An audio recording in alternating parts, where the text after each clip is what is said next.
საქართველოში პირველად წიგნის მუზეუმი იხსნება ეროვნული ბიბლიოთეკის პირველი კორპუსის ისტორიულ შენობაში განთავსდება ეროვნული ბიბლიოთეკის საგანძური, რომელიც ათეული წლებია დახურულ ფონდში ინახება და ფართო საზოგადოებისთვის ხელმისაწვდომი არასდროს ყოფილა. 1916 წელს აგებულ შენობას სარესტავრაციო სამუშაოები პირველად უძარდება. ციფრულ ფორმატზე გადაინაცვლებს მუზეუმში დაცული ყველა უძველესი წიგნი, რომლის ნახვის შესაძლებლობა დამთვალიერებელს მუზეუმში განთავსებული სენსორული ეკრანების საშუალებით ექნება.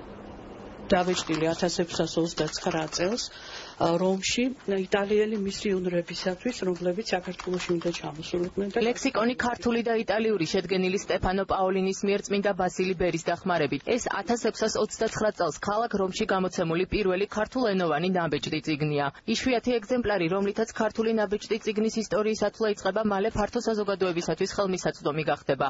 ეროვნული ბიბლიოთეკის ბაზაზე საქართველოში პირველად წიგნის მუზეუმი იხსნება. პროექტის მხარდამჭერები არიან ამერიკის შეერთებული შტატების საელჩო საქართველოში და საქართველოს ინდუსტრიული ჯგუფი.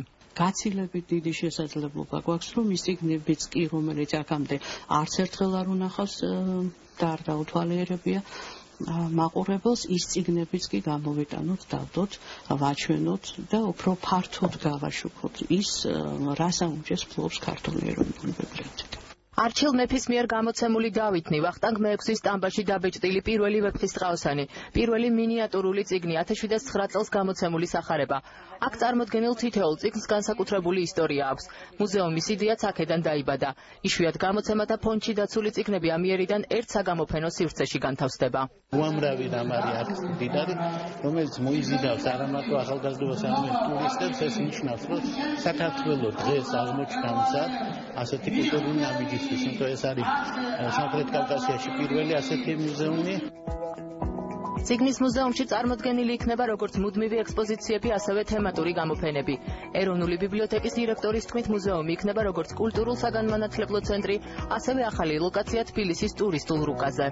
სივრცე კეთდება ამისთვის მუზეუმისა, რომელიც მოიცავს ჩვენი ბიბლიოთეკის იშვიათ გამოცემათა ფონდში შენახულ წიგნების უკვე ტურისტებისთვის, მეცნიერებისთვის, მოქალაქეებისთვის თვალსაჩინო ადგილას გამოტანას. ამ ჩანაწერიდან ირკვევა, რომ მუზეუმის დაარსებას მრავალი წლის წინ გალაქტიონიც ნატრობდა. ქართული პოეტის სურვილის ასასრულებლად დღეს ეროვნულ ბიბლიოთეკაში მუშაობა ინტენსიურად მიმდინარეობს. წიგნის მუზეუმის შექმნით ეროვნული ბიბლიოთეკის ისტორიული კორპუსის რესტავრაცია იწყება.